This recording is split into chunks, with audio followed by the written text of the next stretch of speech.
Welcome to Love Dynasty. Hello, everybody. Welcome back. Welcome to Love Dynasty. Oh God. Hey guys,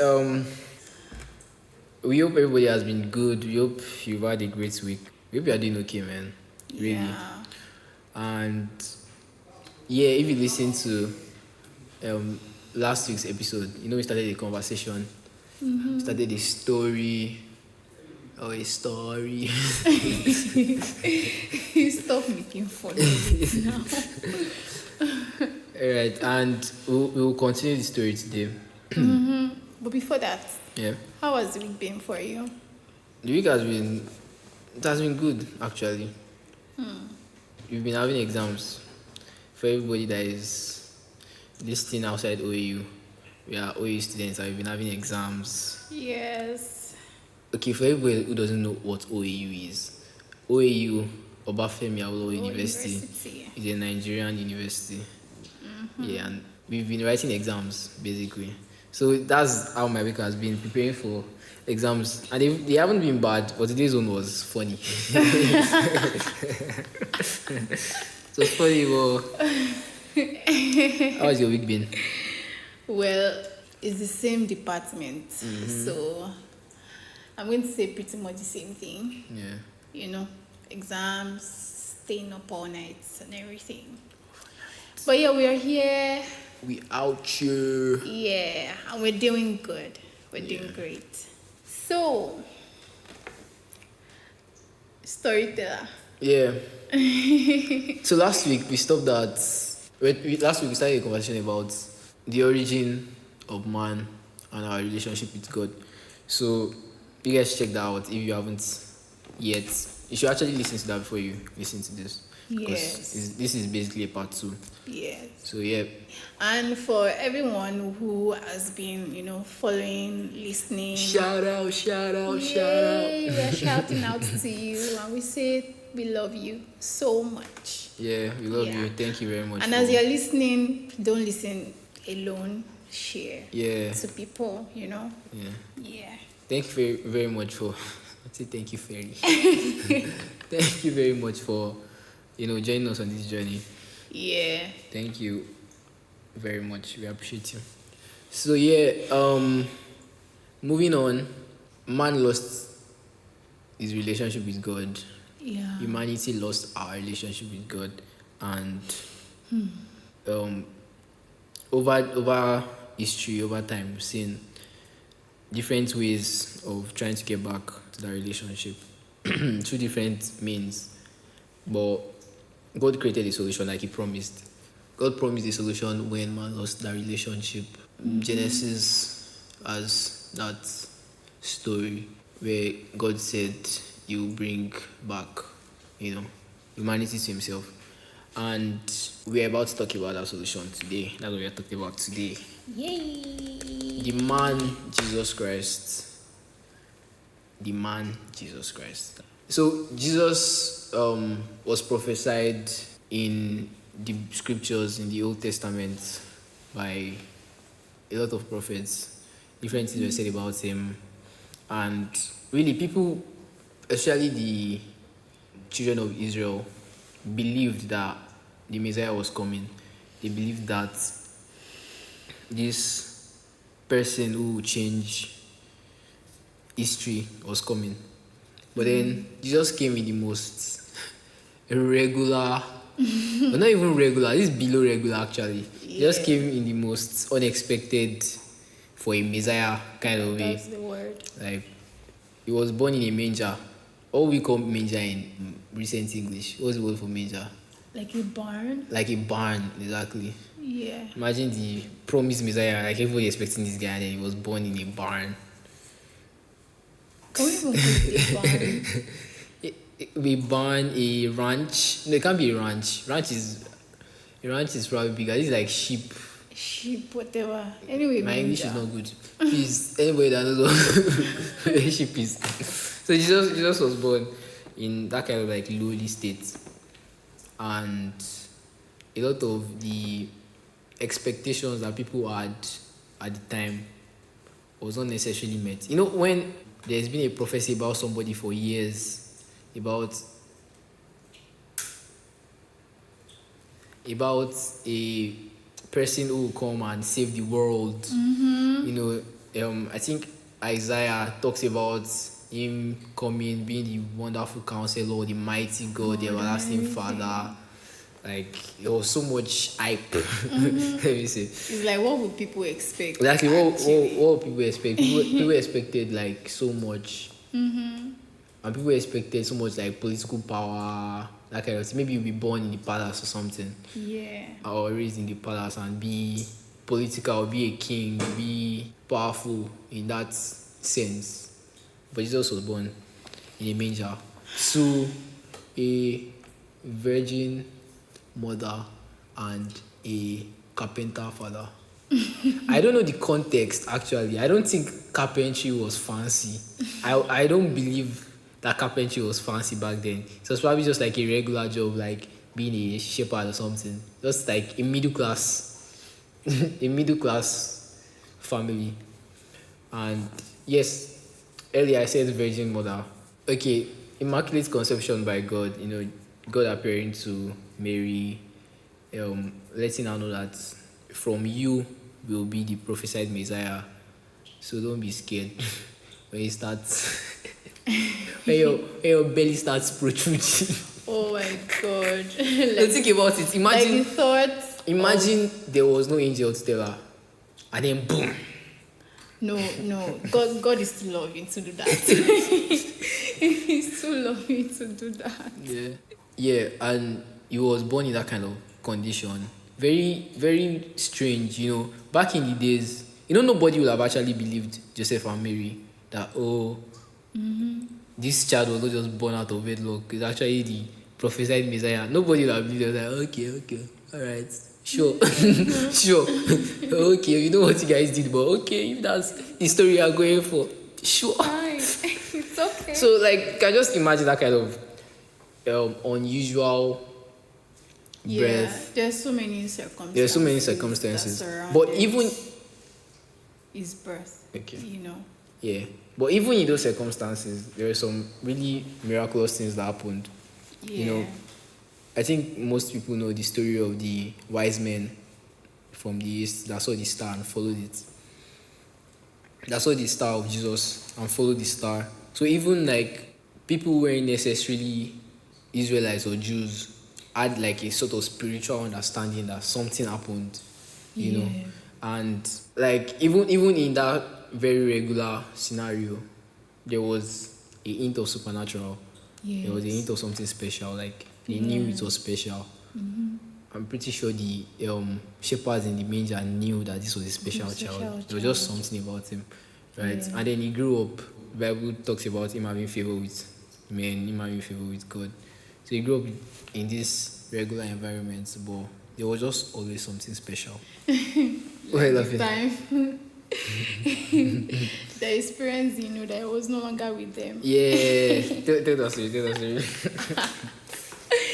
Okay, so I guess Jesus and his parents went out on this very day, and then I guess they were going back home, and then they realized that he's no longer with them. Yeah. And like after 3 days, I think. Was it 3 days? Yeah, it wasn't immediately now. It was after some days. I think it was about 3 days or so. That's crazy. That would be responsible. But I think that was like 3 days. He was found in the synagogue. Yeah. Where he was like interacting with these big people, Pharisees and Sadducees, all these teachers, basically and like the bishops and the reverends, exactly, and the professors. Yeah. Professors. Yeah, I mean, imagine, and I think it was just 12 years. Yeah, 12-year-old. He was a 12-year-old then, and asking questions. I'm just trying to imagine me being his mother. Yeah. And then I think his parents were like, you know, obviously as a parent, she tried to like, what happened? Yeah. Why didn't you go with us and everything? And his reply was, I have to do the job of my father who sent me, something do like that. something exactly. So like in that kind of regular situation I grew up. He grew up obviously different.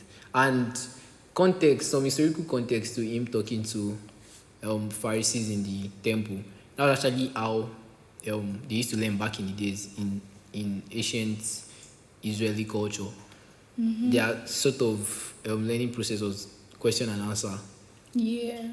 So imagine him asking all these professors deep spiritual questions, and them answering, and them just having an intellectual conversation with a 12-year-old. I think that part of Jesus' life really teaches us that even in the regular things, like there is something special in like the normal things. Human beings are always so interested in something large and grand and big and mega. But sometimes what you're looking for is really in those small moments, those seemingly regular things. Yeah. And sometimes you just need to like take a closer look to see how very special it is. Yeah. You know. Like I think sometimes you just need to be very calm. Just calm down and just observe. And you just like discover so many treasures that you have, around you. Yeah. So it doesn't have to appear very like a Flashy. he doesn't have to appear very flashy things. Yeah. That's just how it is. Okay. Sometimes. Yeah, absolutely. So this man Jesus grew, and he was, like we said, seemingly normal, but there was just something special about him. When he fully started his ministry, he was doing miracles and signs and wonders, and people were just drawn to him. Yeah. He was living such an exemplary life that so many books have been written about him now. So many books, not even just the Bible, like so many books have been written about his life and the history of what he lived as. And one of the really interesting things is Jesus didn't just come to live that life and just flex on us. Yeah. He came to actually show you that this is premium life. This is the life that human beings are supposed to be living. This is the life that we missed because of losing a relationship with the Father. Yeah. So he just came as an example to show us that this is God, this is the God life. God initially created human beings in his image. Yeah. So human beings are always supposed to live like God will, right? And the Bible makes us understand that Jesus came to reveal God's nature, who God is. Basically revealing the nature we are supposed to have as human beings, the way we are supposed to live. So the nature we lost. exactly, the nature we lost. So it's more like a washing machine in that sense. Yeah. So before just leaving the washing machine with you, I take you through how to use it, take you through the manual and everything. Yeah. So it's like by the time I leave and I drop it with you, you know how to use it. It's not used there. So I feel like that was something that Jesus Christ did, for us. And it's one of the plans that the Father also had for us in mind, that it's not only just him coming to just die for our sins and cleansing us from all our iniquities and everything, but also showing us the way. Okay, now you are free from sin. How are you supposed to live? So the disconnection that we've had before, how can we now gradually continue to walk in that path, original path? Exactly. So it's like God creating a path, but then also giving us a template to follow. That this is how you walk through this path that I'm creating for you. You've once lost your direction, but now I'm bringing you back. But this is how to walk through it, because you never even got to really walk through that path in the first place. Absolutely. Okay. That's why that term, or should I say that saying, that what would Jesus do saying, it might sound cliche, you might have heard it 1,000 times, but really it's like Jesus came to show you how to live, show us how to live. So that's a very good way, I think, to order your life. Think, what would Jesus do? Yeah. So Jesus lived that life. And when I say that life, he was not necessarily like the richest guy. He was not the most powerful guy in terms of human assessment. And that's what we were saying earlier. That's why certain people especially the most core religious people, the people who were actually closest to the prophecies, who were closest to the history, who were supposed to be the first to actually recognize that this is the Messiah. They didn't, because they were blinded by this expectation of political power, king, somewhere that would deliver them from the Roman Empire politically and conquer territories, because that's basically what they understood as a king. And then Jesus came and he was a nice guy, healing people, just feeding people. They're like, you know what you could use this power for? Yeah, exactly. And people that could not even differentiate between him and the disciples. Yeah. Like, I mean, for someone to be so humble, it's not like, oh, I'm the boss, I'm the one that called you into this and everything. Like, Christ did a lot of things. He loved people. Yeah. He accepted people. Yeah. He welcomed people. Yeah. He was so passionate about people. He healed the sick. He delivered the oppressed. He preached the word to people. He helped people understand certain things. Yeah. And even the ones which, I mean, those things they were not really supposed to understand that way. He spoke in parables and all. So, I mean, those things that they couldn't understand. They couldn't understand. So he spoke in parables so that they can figure it out. And sometimes I read some of those parables and I'm like, parables are New English definition, because as they're saying parables, it's like, what's parable? Parables are basically stories used to like hide deeper meaning. I don't know if anybody here is Yoruba or core African. When I say core African, that African that your grandma told you more nice stories. That's what I mean, core African. You people that did not hear more nice stories. Full stop. I'm not saying anything again. Those of us that did not hear more nice stories, so I apologize to anybody that is feeling offended. Core African, we understand what a parable is. They tell you all these like tortoise stories and stuff. Like, the point is not that about the tortoise, it's about the lesson.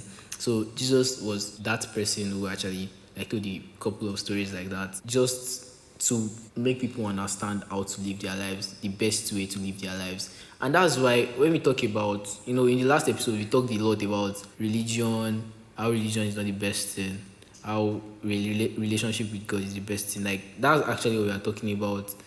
The actual living your life in the way that Jesus lived, in the way that God wants you to live. That's the relationship we're talking about, not just following a set of rules just because, just to check a box, just to feel like, okay, I'm safe now, I followed these rules. But like, it's not really a part of you. yeah. So it's important that everything we are doing comes out of a deep understanding, a deep conviction within us. Yeah. So yeah, God actually wants us to live from a place of understanding. And that's why, the Bible talks about, in a lot of instances, that Jesus Christ is the Word, like the living Word. And the living Word of God, like the expression of God, the intent of God. When we said earlier that Jesus Christ is like the mirror of God, he came to express God, and in that same way expressing who we are really supposed to be, how we are really supposed to live our lives. So he came and he lived among us, and he showed himself. He really lived and brought understanding to some people, the people that cared to learn. And I think that's what we are really talking about in a relationship, like having a relationship with God, his intentions for you, it's his plans for you.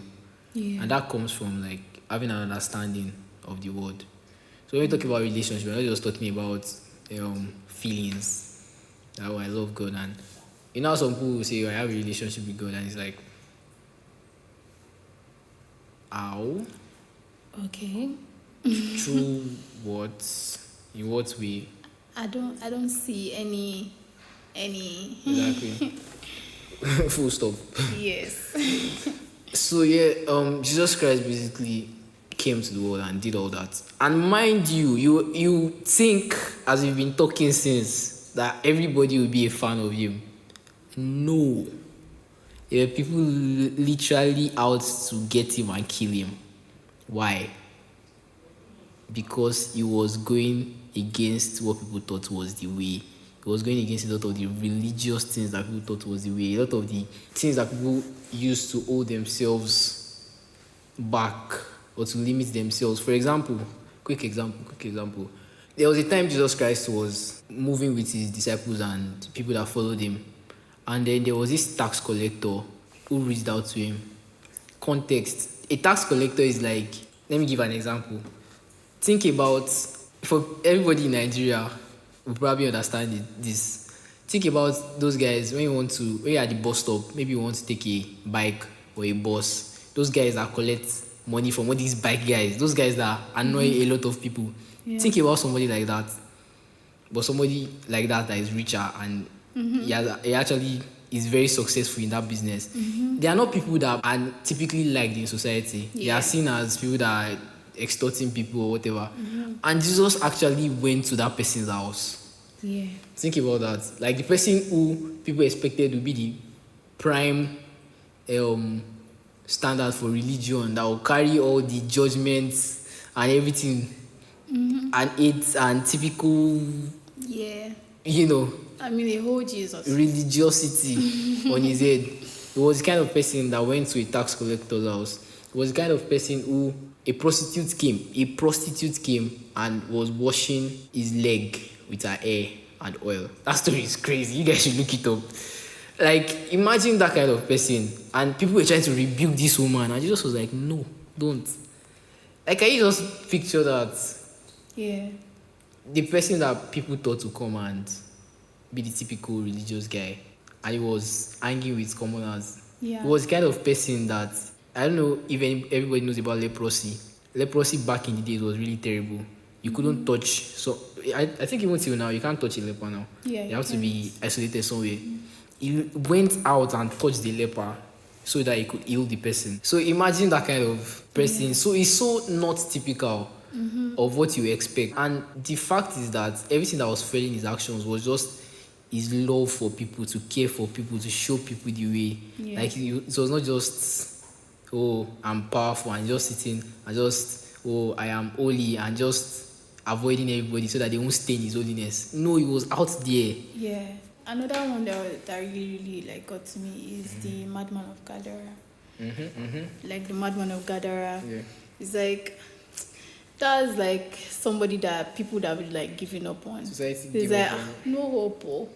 Yeah. Like So context, this madman of like Gadara, this man was mad. it was Think crazy. of the For years, the kind of madness that you break chains. The time with chains, you break the chains. he will hurt himself, cut himself, Yeah. but Jesus Christ delivered him. Yeah. You know, like amongst the many miracles that he performed while he was on earth.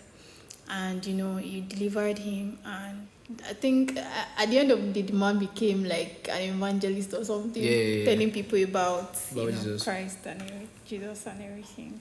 I think we said a little about this in the last podcast. But, you know, just reflecting on the things that Jesus did while he was on earth. And, you know, why he did the things that he did and how he embraced people and everything.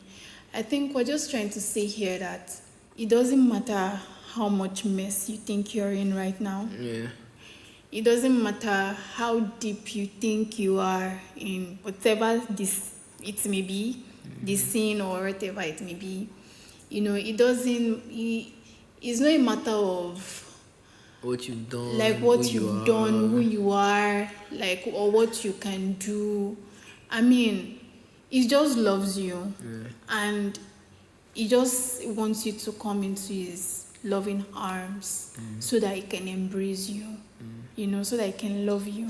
I mean, he already loves you, but you know, so that show that love, so that he can feel it and know it and experience it. Exactly. Yeah.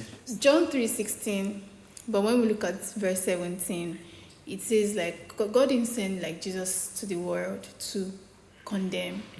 He sent Jesus to the world to save. Yeah. So, I mean, Jesus Christ didn't do all the things that he did, or he didn't come, you know, to this world and everything to condemn anybody. He came to save you. He came to save me. I mean, he came to save all of humanity. So you don't have to like drown yourself in guilt of all it is that you may have done. You don't have to think that as for me, there's no more hope. Yeah. I mean, we're here to tell you that there's hope. Yeah. Basically, nothing is too far. Yeah. Like there's nothing that is too far. Yeah. He doesn't even want, Jesus is not looking for a perfect person. Yeah. I mean, it's the broken people go Exactly. that Jesus is looking for. Exactly. And that's and it's interesting how we answered a lot of, you know how we talked about like those super strict religious Yeah. powerful people always criticizing him, and like that was the answer he gave them like a couple of times. Like, I'm not here for the people who think they are perfect. Like if you think you are perfect, good. Okay. But if you really like know that, man, I'm not perfect. Nobody is really perfect, to be honest. But yeah, that's who Jesus Christ came for. And like I said earlier, he came to show us how to live and to also show us the nature of the Father, the nature of God. So if Jesus could love that much and care that much, it's showing that the Father actually cares that much too. Yeah. Because Jesus was basically doing what God would have done if he was here physically. Yeah. He was the manifestation of God here physically. He was God here physically. Physically, yes. So Yes. yeah, Jesus cared so much and he did so much good. But like I've been saying, people did not like it. The powerful religious structure didn't like it because it was destroying their religious structure. Fun story. Literally destroyed their religious structure. So these people turned the temple where people were supposed to, pray to God, turned into a marketplace, and they were selling and buying and doing all these sort of things. That's probably the most action version of Jesus ever recorded. Jesus entered the temple like, what are you guys doing? And it's like he drove people out, he scattered it. Like, this is not what this is supposed to be. As soft and goody as Jesus was, he knew what he was doing. He knew what he was against. He had his standards. Like, this is not supposed to be done here. So, like, and why did he care so much? Because these people were actually depriving people of the connection they were supposed to have of God. Like, the tiny bit of connection left, they were depriving people of it and turned it to a market. They basically turned religion, and that's the negative side of religion we've been referring to. They basically turned it to business, making money out of it. Those people definitely didn't like what Jesus was doing, and they decided to kill him. And they plotted and plotted and plotted and plotted. Or they plotting and plotting. And yeah, they crucified Jesus. And they did. They literally killed him. But that was God's plan all along. It was meant to happen one way or the other. That was the plan. Jesus Christ was always supposed to be the redemption. Jesus Christ was always supposed to be the redemption for our sins. And doing that was by his death, his burial, and finally his resurrection, because he came back alive. And that's really what the gospel story is about. That's from that we can have a relationship with God again. From that we can live the way Jesus Christ lived. From that, believing in who he is and what he did and what he's still doing on the earth. You can have that relationship. You can live that life. You can truly love like he did. You can truly be the best version of yourself. Be exactly what God always planned for you to be. Yeah. All Christ is just saying now is that we've already said this over and over again, that you don't have to do so much. You don't have to even do anything to earn God's love. He already loves you. And all that he's saying now is believe. Like believe in what Christ did. Believe that he came, he died, he resurrected to save you and to restore the connection, the relationship that was lost, between humanity and the Father. And believing and accepting him into your heart. I mean, somebody died, though.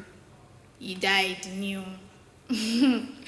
And we don't even want to start talking about the events, like surrounding the Yeah, it was a crucifixion. like, the worst punishment for the most terrible criminal. That was what crucifixion was back then.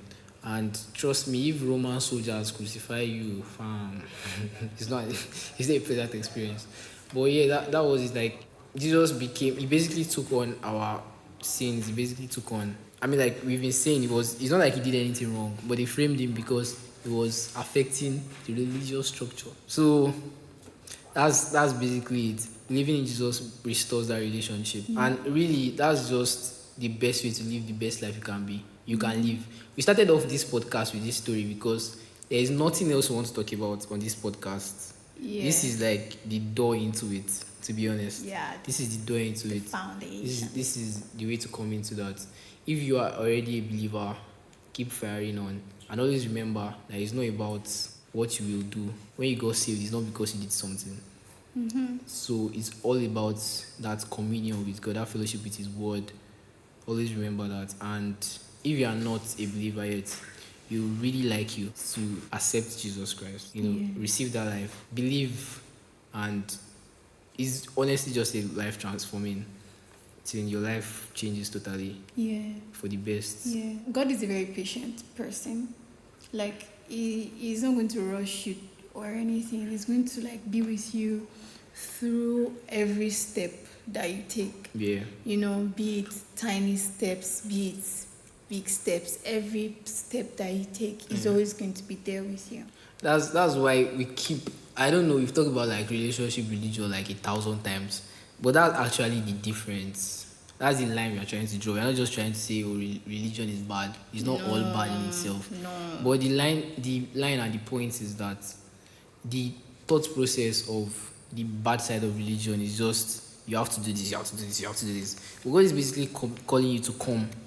You be transformed by the relationship. Your life changes by the relationship. You don't just boom change. There's a process. Believing Jesus, walking with Him, fellowshipping with the God, with the Word. It just transforms your life. I mean, it's like seeing someone who grew up in a jungle. Yeah. And you bring the person to the city. Like, person spent, say, maybe 30 years or say even 10 years in the jungle, and you're bringing the person to a city. You cannot just expect the person to just start behaving like a city person. Like, the person has to go through a whole process. Like, this is probably going to take a lot of time. It could be a year, it could be more for actually. We are still going through the process. Like, it's a never ending process. Like I'm talking about like that example that I gave now. That it could Oh, yeah, be the a person year, is it could be negotiating, more. So also, bringing it back to our lives, as Christians, because really that's really what defines us. That's what really makes us Christians. The life of Christ that we live, living that life that He lived while He was on earth. So it's like it's a process. So it's a step-by-step thing. Like it's a journey, and we are all still going through it. I mean, we learn every day. We make mistakes every day. God is just so patient, and He's just so enduring of us, so kind, so loving and merciful, enough to, still be with us and, teaching us little by little, so, so that we're able to, come into the fullness of that life. The original life. Exactly. It's called eternal life. This is a long pod. We know it's long, but Yes, you've said a lot today. but we hope you've enjoyed it. We hope you've been blessed. We hope you've learned a thing or two. Yeah. And if possible, would love you to like listen to it and listen again. Listen again. Like, share, comment. We would love to hear your comments. We actually want if there are feedback. questions, comments. Yeah. I appreciate that. Thank you very much. So yeah, guys, thank you for listening again. We love you so much. Yes, we love you. Deuces. Bye. Pum, pum, pum.